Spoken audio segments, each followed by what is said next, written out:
उनको सिर्फ इस बात की इजाज़त दी गई है कि अपने घर पे रह लो, अपने घर का खाना खा लो, इसके अलावा कोई मलाल नहीं है।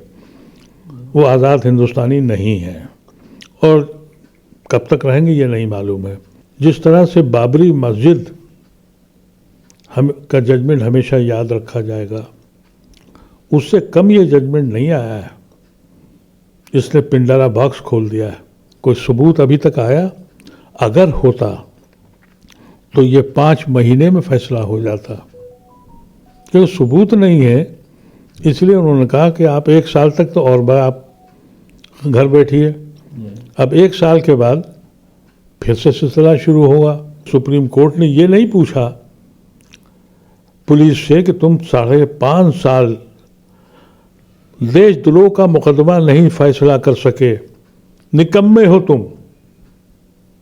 बरखिलाफ उनसे कहा 1 साल और रखो। भाई एनआरसी का जो मूवमेंट हुआ था, आज़ाद हिंदुस्तान में सबसे पहला गांधीनियन मूवमेंट था नॉन वायलेंस का। गिरफ्तार सब हो गए, आतंकवादी बन गए, फसादी बन गए, सब पे यूएपीए लग गया, 5 साल से जेल में चले गए। और हिंदुस्तान की सबसे बड़ी अदालत कहती है 5 साल कोई बहुत ज़्यादा दिन नहीं है। इनके बारे में जजमेंट कहते हैं कि ये इंटेलेक्चुअल आर्किटेक्ट हैं, यानी आप पढ़े लिखे हैं इसलिए बड़े ख़तरनाक हैं आप।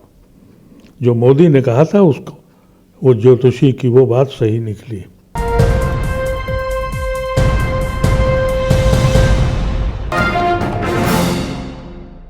भाई एनआरसी का जो मूवमेंट हुआ था, आज़ाद हिंदुस्तान में सबसे पहला गांधीनियन मूवमेंट था नॉन वायलेंस का। गिरफ्तार सब हो गए, आतंकवादी बन गए, फसादी बन गए, सब पे यूएपीए लग गया, 5 साल से जेल में चले गए। और हिंदुस्तान की सबसे बड़ी अदालत कहती है 5 साल कोई बहुत ज़्यादा दिन नहीं है। जबकि अदालत ही वही सुप्रीम कोर्ट कहती है कि आप अगर पोटा के भी मुजरिम हैं तो अनलिमिटेड टाइम के लिए आप जेल नहीं जाएंगे। उस जजमेंट में भी ये कहा गया। आप सोचिए कि सुप्रीम कोर्ट ने ये नहीं पूछा पुलिस से कि तुम 5.5 साल देशद्रोह का मुकदमा नहीं फैसला कर सके, निकम्मे हो तुम। बरखिलाफ उनसे कहा 1 साल और रखो। तो जब ये जजमेंट आएंगे तो क्या अहमद बुखारी, दोनों को साजिश करता बताया जी, क्या अहमद बुखारी या कोई दूसरा लीडर जुर्रत कर सकता है जहां इंसाफ का कोई मसला ही नहीं, कोई प्लेटफॉर्म ही नहीं है, और जहां ऐसे बड़े बड़े ज्योतिषी मौजूद हैं। उन्होंने, मोदी साहब ने, आपको याद होगा ये कहा था कि अर्बन इंटेलेक्चुअल्स जो है वो साजिश कर रहे हैं। उमर खालिद जी, हाँ, इनके बारे में जजमेंट कहते हैं कि ये इंटेलेक्चुअल आर्किटेक्ट हैं, यानी आप पढ़े लिखे हैं इसलिए बड़े ख़तरनाक हैं आप। जो मोदी ने कहा था उसको, वो ज्योतिषी की वो बात सही निकली। जो भी शख्स मुलव्विस है क्राइम में और दूसरी चीज़ों में, जिस वक्त वो बीजेपी में आता है तो उस वक्त ज्योतिषी कहते हैं ये सब इनके गुनाह माफ़ हो जाते हैं। ये दोनों बड़े ज्योतिषी हैं और इन्हीं की वजह से ये सब कुछ हो रहा है। कपिल मिश्रा का भी बयान आया है उमर खालिद को लेकर के। यही तो है ना कि ज्योतिषी ने अपने पास बुला लिया और मामला साफ हो गया। ये प्रिडिक्ट करते ये लोग, मतलब आप सोचिए कि जो कहते हैं वही इलेक्शन कमीशन कहता है, वही कोर्ट कहता है, वही इन्फोर्समेंट एजेंसीज कहती हैं, जो ये दोनों ज्योतिषी बोल देते हैं। ये बड़े गजब के लोग हैं, पहले ही से बता दें। देश की सबसे बड़ी अदालत से भी अब ये आप मान के चल रहे हैं कि अब इंसाफ की उम्मीद नहीं रही। इस फैसले के आने के बाद जो पूरा जजमेंट है, अगर आप उसको पढ़ते हैं, जिस तरह के पॉइंट वाइज जो बातें कही गई हैं, कानून के जानकार सवालात खड़े कर रहे हैं, और उसके साथ ही जिनको ज़मानत दी गई है, जो उनके साथ शर्तें लगाई गई हैं, उनका मुंह पूरी तरह से सील दिया गया है। यहाँ तक कि वो आर्टिकल तक नहीं लिख सकते।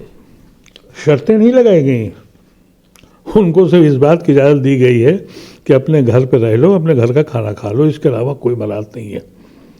वो आज़ाद हिंदुस्तानी नहीं है और कब तक रहेंगे ये नहीं मालूम है। जो जजमेंट का सवाल है, जिस तरह से बाबरी मस्जिद का जजमेंट हमेशा याद रखा जाएगा, उससे कम ये जजमेंट नहीं आया है। इसने पिंडारा बॉक्स खोल दिया है। इस जजमेंट ने पिंडारा बॉक्स खोल दिया है और अब जो मर्जी हो, जब चाहो जितने दिन जेल जाओ जेल में रखो, जो दफा लगाओ, कोई परवाह नहीं है। ना हम जुर्म साबित करेंगे, ना गवाह पेश करेंगे, हमारी जब मर्जी होगी। ये फैसला नज़ीर बनेगा आने वाले फैसलों में। अब ये फैसला होगा क्योंकि आप जा रहे हैं, आपको बंद कर दिया। गवाह अभी हम शुरू नहीं कर रहे हैं मुकदमा, क्योंकि ये तो अभी आपके पास टाइम ही टाइम है। पूरी जुडिशरी की जड़ें हिला दी हैं उस जजमेंट ने। वो जजमेंट जो चलता फिरता आदमी हैरतज़दा हो जाए। अब आप जुडिशल सिस्टम तबाह हो गया है।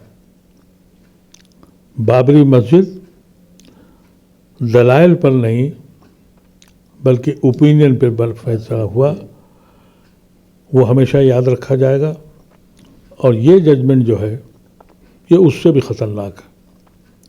अब तो कोई ज़रूरत नहीं है किसी मुकदमे को फाइनल स्टेज तक पहुंचाने की। लेकिन 1 साल का वक्त पुलिस को दिया गया है कि अपनी कार्रवाई पूरी करें और 1 साल बाद अपील कर सकते हैं दोबारा से। 1 साल के बाद आप अपील कर सकते हैं। और गवाह कौन से होंगे? उन्होंने कहा कि हमने गवाह इसलिए कुछ गवाह रह गए कि वो उनको जान का खतरा है। तो अदालत कहती है कि यानी ये नहीं कहा उसने कि तुम पुलिस हो, एडमिनिस्ट्रेशन हो, तुम्हारी जिम्मेदारी है उस गवाहों के तहफ़्फ़ुज़ की। उसके बरखिलाफ़ ये कहा कि उनसे अलग ले लो बयान, बताओ नहीं कौन है ये। कोई भी आदमी अंदर पर्दे के पीछे बुर्के ओढ़ के साहब ये मुजरिम है, तो उनका नाम वगैरह भी सामने नहीं, कुछ नहीं। अब परमिशन है आपको।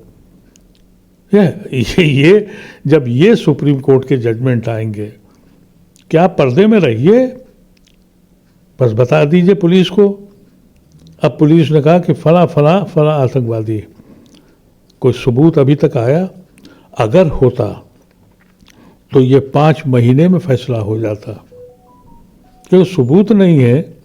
इसलिए उन्होंने कहा कि आप 1 साल तक तो और बार आप घर बैठिए। अब 1 साल के बाद फिर से सिलसिला शुरू होगा। मकसद ये है कि तुम्हें जेल में रखना है, कानून कुछ भी हो। भागवत कह भी चुके हैं ये बात कि हम हिंदू स्टेट हैं, कॉन्स्टिट्यूशन बदलने की ज़रूरत नहीं है। तो ये सही बात है। अब आप कॉन्स्टिट्यूशन बदलिए, अपोजिशन के लोग नारे नारे लगाते हैं, ये कुछ बदलने की ज़रूरत ही नहीं है। जो काम उनको करना है वो करते रहेंगे, फ़र्क क्या पड़ रहा है? दिमाग बदल दिए, ख़त्म हो गया किस्सा, ज़हन बदल दिए। बस बिल्कुल यही है।